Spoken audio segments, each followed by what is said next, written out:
할렐루야. 오늘 이 아침에 나오신 여러분들을 주님의 이름으로 축복합니다. 오늘은 3월 19일 토요일 아침입니다. 사순절 특별 새벽 기도의 12일째 되는 날이기도 하고요. 봄비가 계속해서 저쪽에서 옵니다. 하나님께서 이 계절의 변화에 주님 붙드시어서 여러분에게 강건한 은혜가 있기를 바랍니다.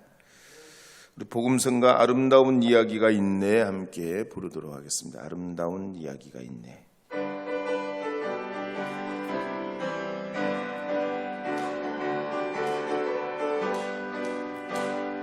아름다운 이야기가 있네. 구세주의 사랑 이야기. 영광스런 천국 떠난 사람 나와 같은 죄인 구하려.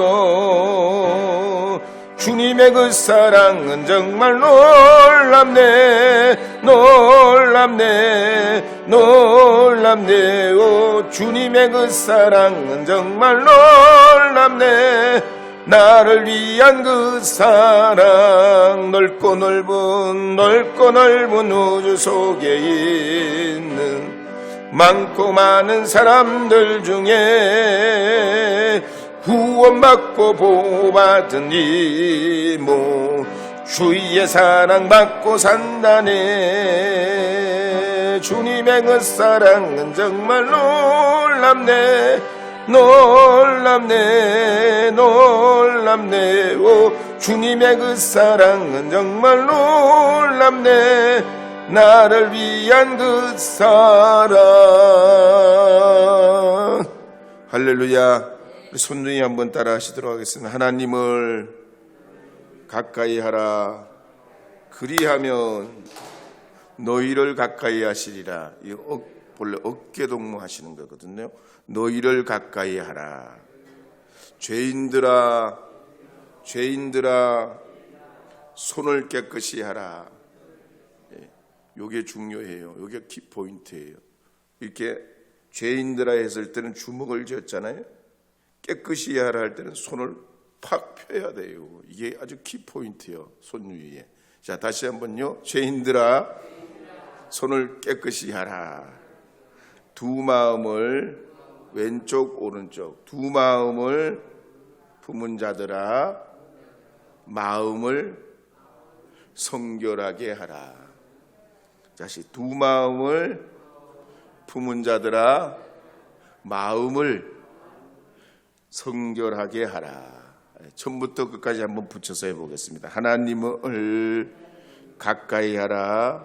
그리하면 너희를 가까이 하시리라. 죄인들아 손을 깨끗이 하라. 두 마음을 품은 자들아 마음을 성결하게 하라. 할렐루야. 어제 아침에는 하나님과 친밀한 관계를 유지하기 위해서는 두 가지를 잘해야 된다 말씀을 드렸습니다. 첫 번째는 끊임없이 주님과 대화하라 그랬습니다. 물방울 기도. 그러면서 데살로니가 5장 16절 17 18절 말씀대로 항상 기뻐하라. 쉬지 말고 기도하라. 범사에 감사하라. 이는 우리를 향한 하나님의 뜻이니라 그랬습니다. 이렇게 우리가 일상 중에 하나님과 대화하고 먹든지 마시든지 하나님의 영광을 위해 살면서 두 번째는 종일 주님의 말씀을 묵상하라 그랬습니다. 하나님의 마음, 주님의 그 뜻을 알기 원한다면 주님의 말씀을 되새김해야 된다 그랬습니다. 이제 오늘 아침에는 세 번째 말씀 보면요. 하나님과 친밀한 관계를 유지하기 위해서는 정직해야 한다는 겁니다. 어떤 책에 보면 우리나라 문화는 세 가지 종류의 거짓말이 있다고 그랬습니다. 첫째는 하얀 거짓말이에요. 두 번째는 새빨간 거짓말이에요. 그 다음엔 그냥 거짓말이에요. 거짓말도 세 종류가 있어요. 하얀 거짓말, 새빨간 거짓말, 그냥 거짓말이에요. 경우에 따라서는 사회생활이나 공동체 생활할 때 이 거짓말을 적당하게 써가지고 그러면 지혜롭다, 잘한다, 참 저 사람 사회생활 잘한다, 그렇게 칭찬받기도 합니다. 그러나 하나님께서 우리에게 원하시는 건 정직이란 얘기죠. 가령 하나님께서 소돔성을 멸망하시기 전에 의인 10명을 찾으셨지만 그렇게 높고 화려한 이 소돔성에 의인 10명이 없어 심판을 받게 됩니다. 사울왕도 그렇습니다. 처음에는 이 사울왕이 진실하고 정직했어요.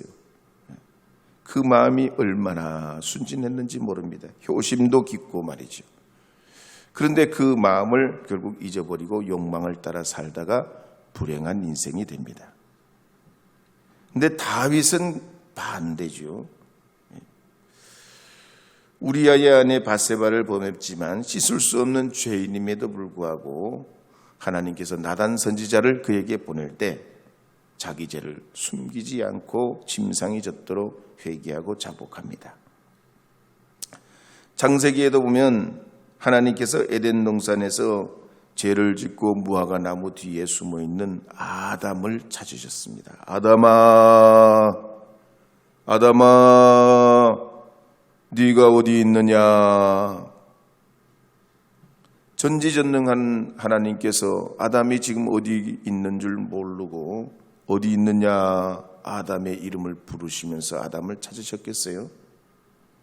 다 이미 알고 계시지만, 다 보시고 계시지만 아담의 이름을 부르시면서 아담의 그 진실한 모습을 보길 원하셨던 거죠.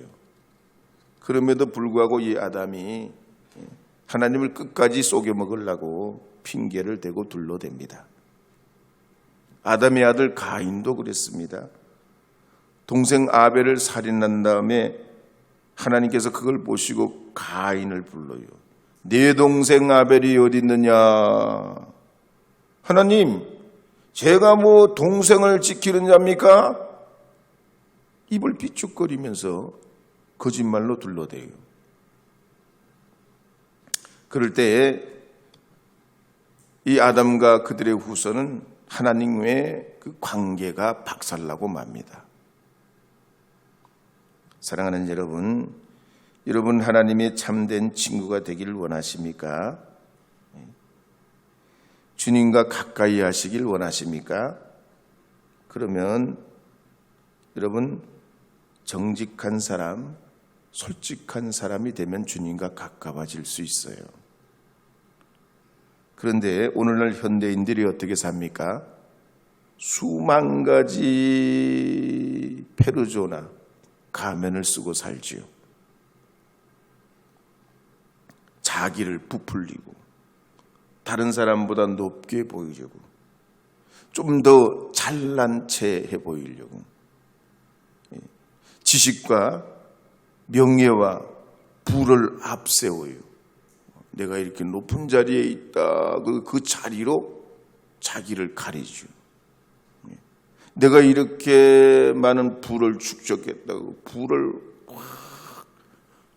풍선처럼, 에드블론처럼 띄워요. 그리고 그게 마치 자기의 진실인 것처럼 사람들에게 막 호도하죠. 그렇기 때문에 이 현대인들이요, 그럴수록 공허해지고 고독해지는 거예요. 부자들 중에 자살한 사람도 많고 높은 명예직에 오른 사람들이, 세상을 버린 사람들이 한둘이 아니에요. 사실 무슨 가난이 잘못이요? 빌딩이 없고 내 집이 없고 출세 못한 게 그게 부끄러움이에요? 오히려 하나님께서 주신 대로 정직하게 살고 먹고 마시는 것, 진리를 따라 살아간다는 건 아무 문제가 되는 것이 아니고 하나님 나라의 영광의 면류관이에요. 그래서 시편 말씀을 보면 때로는 소리치고 한탄하고 울부짖고 두려워하고 분노하기도 하고 감사하기도 하면서 솔직한 찬양을 드려요. 자기에 있는 심중에 있는 걸 하나님께 그대로 드러내서 주님을 찬양해요. 사람은 따지고 보면 다 부끄러운 과거가 있습니다. 아브람도 그렇고 모세도 과거가 있고 다윗도 베드로도 바울도 과거 없는 사람이 없어요. 그런데 그들이 그들의 그런 부끄러운 과거를 주님 만나면서 다 해결받고 치료받고 회복되게 돼요. 주님의 그 보혈로 자기의 그 과거의 슬픔과 아픔을 씻음받고 새로운 관계 안에서 풍성한 삶을 살고 수많은 사람들을 하나님의 은혜 가운데로 이끌어가는 사람이 됩니다. 오늘 이 아침에 나오신 여러분은 이 사순절 기간 동안에 여러분을 불러주시고 친구 삼아주신 주님 앞에 정직하시기 바랍니다. 그리고 주님 앞에 더 자유하시고 기쁨을 회복하시고 진심으로 하나님 앞에 순종하는 주님의 사람들이 되시기를 주의 이름으로 축복합니다. 아름다운 이야기가 있네. 한 번 더 불러보겠습니다. 아름다운 이야기가 있네.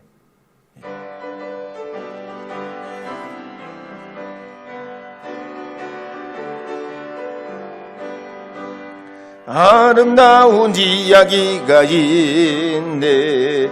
구세주의 사랑 이야기, 영광스런 천국 떠난 나와 같은 죄인 구하려. 주님의 그 사랑은 정말로 놀랍네. 오, 주님의 그 사랑은 정말 놀랍네. 나를 위한 그 사랑. 네 번째로 주님과 친밀해지려면 주님이 귀하게 여기는 걸 여러분도 귀하게 여기시면 돼요. 가령 바울이 회심한 다음에 완전히 관심이 달라져요. 인생의 목표가 사는 초점이 확 바뀝니다. 왜? 하나님이 뭘 소중하게 여기시는지 알게 됐기 때문이죠. 그전에는 명문 가문의 출신이냐 아니냐, 누구 밑에서 공부했냐, 율법을 얼마나 외고 있고 그걸 꿰뚫고 있냐, 그거에 해석하고 그 사람들에게 얼마나 인기를 가졌냐, 뭐 그런 어떤 좀 부차적인데 자기 인생을 소진하며 살았는데, 부활의 주님 만나고서 완전히 초점이 바뀌죠. 두 가지 초점이 바뀌어요. 첫째는 하나님이 잃어버린 생명 자녀를 사랑하신다는 사실을 알게 돼요. 또 다른 하나는 주님의 이와 같은 십자가의 복음을, 주님의 이 부활을 땅 끝까지 전해야 된다. 그래서 최초의 이방인 사도가 되게 됩니다. 시편 말씀에 보면 다윗도 그랬죠. 주님을 믿고 의지하면서 많은 고난과 어려움을 당해요. 그러면서 다윗이 처음에는 자기가 내가 잘못이 없는데 왜 이렇게 내가 사울에게 고통당하고 도망다니며 9번 죽을 뻔하면서 이 인생이 고되게 내가 이렇게 살아야 되냐, 가족들도 또 주변 사람들도 나 때문에 다 고통당하고, 그러면서 이 다윗이 점점 알아가게 된 게 뭐냐면 하나님을 알게 돼요. 그 고난 중에서도, 고통 중에서도, 수렁 중에서도, 불안과 두려움 중에서도 하나님을 잘 가까이 하는 사람이 되게 됩니다. 그래서 시편 27편 4절 말씀에 보면 이렇게 기록하는 말씀이 있어요. 함께 읽어보겠습니다. 내가 하나님께 바라는 한 가지 일, 그것을 구하리니 곧 내가 내 평생에 여호와의 집에 살면서 여호와의 아름다움을 바라보며 그의 성전에서 사모하는 그것이라. 다윗의 소원이 뭐가 됐어요? 오직 하나님 한 분이에요. 하나님을 평생에 모시고 주님 알기를 원하여서 내가 진정으로 일생에 사모하는 것이 있다면 하나님 모신 그 성전 일이는 거예요. 야곱도 그랬습니다. 야곱은 처음에 자기가 복받기 위해서 굉장히 굴곡진 삶을 살잖아요. 인생을 험악하게 삽니다. 근데 그 결국은 야곱이 이스라엘 되면서 깨달은 게 뭐예요? 창세기 26장 32장 26절에 보면 이렇게 기록합니다. 함께 읽어보겠습니다. 그가 이르되 날이 세려하니 나로 가게 하라. 야곱이 이르되 당신에게 축복하지 아니하면 가게 하지 아니하겠나이다. 하나님이 복을 주셔야 된다는 거예요. 하나님이 나를 행복하게 하셔야 진짜 행복한 거라는 거예요. 하나님이 그래 너는 내 아들이다. 이제 야곱이라 하지 아니하고 이스라엘이라 하리라. 이러면서 야곱의 인생이 변화가 와요. 빌립보서 3장 10절 11절 12절에도 보면 바울이 그래서 이렇게 고백하는 말씀이 나옵니다. 함께 읽어보겠습니다. 내가 그리스도와 그 부활의 권능과 그 고난의 참여함을 알고자 하여 그의 죽으심을 본받아 어떻게 해서든지 죽은 자 가운데서 부활에 이르려 하노니 내가 이미 얻었다 함도 아니요 온전히 이루었다 함도 아니라 오직 내가 그리스도 예수께 잡힌 바 된 그것을 잡으려고 달려가노라. 아멘. 믿음의 사람들을 보면 그랬어요. 하나님과 친밀한 관계가 유지되는 건 우연이 아니라는 걸 알게 돼요. 누구보다도 열망이 있어요. 주님을 향한 그 간절한 열망이 있더란 말이죠. 근데 라오디게아 교회는 그렇지 못했죠. 첫사랑을 잃어버리고 어느 순간부터 나태해지면서 하나님을 의무적으로 습관적으로 섬기면서 그 사랑을 잃어버려요. 그렇다면 우리가 주님과 이 새로운 관계 더 가까워지려면 어떻게 해야 될까요? 항상 그렇습니다. 변화가 오려면 대가를 치러야 돼요. 변화를 겪으려면 대가를 치러야 돼요. 어떤 대가가 필요해요? 방향이 바뀌려면 촉매가 필요해요. 뭔가 또 다른 작용이 필요해요. 여러분, 이 특세 기간 동안 하나님이 여러분에게 변화의 은혜를 주시도록 성령의 은혜를 갈망하시기 바랍니다. 가장 아름다운 하나님의 축복의 관계가 여러분에게 있다면 그 축복의 은혜가 계속해서 유지되도록 성령의 은혜를 사모하시기를 바랍니다. 그래서 예레미야서 29장 13절에 보면 이렇게 기록하는 말씀이 있습니다. 함께 읽어보겠습니다. 너희가 온 마음으로 나를 구하면 나를 찾을 것이요 나를 만나리라. 전심으로 주님을 찾고 찾으면 만나주신다는 거예요. 오늘 이 새벽에 나오신 여러분 오늘 기도하실 때 주님, 제가 주님 알길 원합니다. 주님과 관계가 회복되기를 원합니다. 더 간절한 열망을 주시옵소서. 성령의 불을 허락하여 주시옵소서. 은혜를 충만케 하여 주옵소서.